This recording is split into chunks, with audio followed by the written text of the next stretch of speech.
ओम नमो भगवते वासुदेवाय। आप सभी का हमारे YouTube चैनल पर हार्दिक स्वागत है। माघ पूर्णिमा 2023। माघी पूर्णिमा पर दान का 32 गुना फल।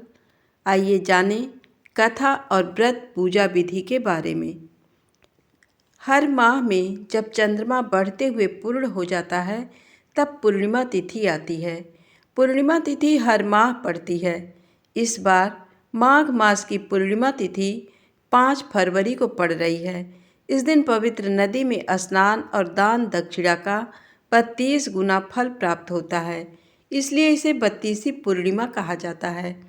धार्मिक मान्यता के अनुसार माघी पूर्णिमा के दिन स्वयं भगवान विष्णु गंगा जल में निवास करते हैं, इसलिए इस दिन पवित्र नदी में स्नान करने का बहुत महत्व माना गया है। इस दिन भगवान विष्णु के पूजन और व्रत करने से सभी सुखों की प्राप्ति होती है। तो आइए जानते हैं माघ पूर्णिमा व्रत की कथा और व्रत पूजा विधि के बारे में। कथा के अनुसार कांतिका नगर में धनेश्वर नाम का ब्राह्मण निवास करता था।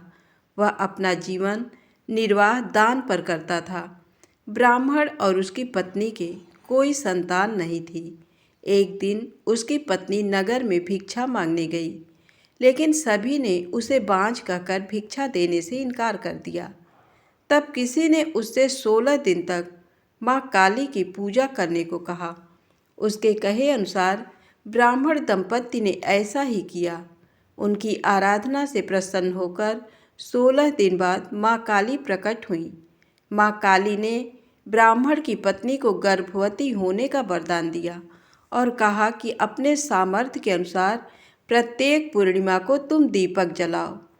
इस तरह हर पूर्णिमा के दिन तक दीपक बढ़ाती जाना, जब तक कम से कम 32 दीपक न हो जाएं। ब्राह्मण ने अपनी पत्नी को पूजा के लिए पेड़ से आम का कच्चा फल तोड़ कर दिया। उसकी पत्नी ने पूजा की और फल स्वरूप वह गर्भवती हो गई। प्रत्येक पूर्णिमा को वह माँ काली के कहे अनुसार दीपक जलाती रही। माँ काली की कृपा से उनके घर एक पुत्र ने जन्म लिया, जिसका नाम देवदास रखा। देवदास जब बड़ा हुआ तो उसे अपने मामा के साथ पढ़ने के लिए काशी भेजा गया। काशी में उन दोनों के साथ एक दुर्घटना घटी, जिसके कारण धोखे से देवदास का विवाह हो गया। देवदास ने कहा कि वह अल्पायु है, परंतु फिर भी जबरन उसका विवाह करवा दिया गया। कुछ समय बाद काल उसके प्राण लेने आया, लेकिन ब्राह्मण दंपत्ति ने पूर्णिमा का व्रत रखा था, इसलिए काल उसका कुछ बिगाड़ नहीं पाया।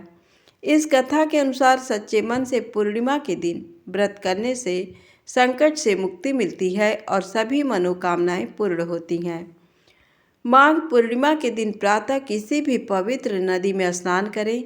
यदि ना कर सकें तो पानी में गंगा जल डालकर स्नान जरूर करें। स्नान करने के पश्चात तांबे के लोटे में जल में रोली डालकर सूर्य देव को अर्घ्य दें। इसके बाद भगवान श्री हरि विष्णु का ध्यान करके व्रत का संकल्प लें। इसके बाद दिन में यथाशक्ति दान दक्षिणा दें। शाम को विष्णु जी का पूजन करें और चंद्रमा को अर्घ्य दें।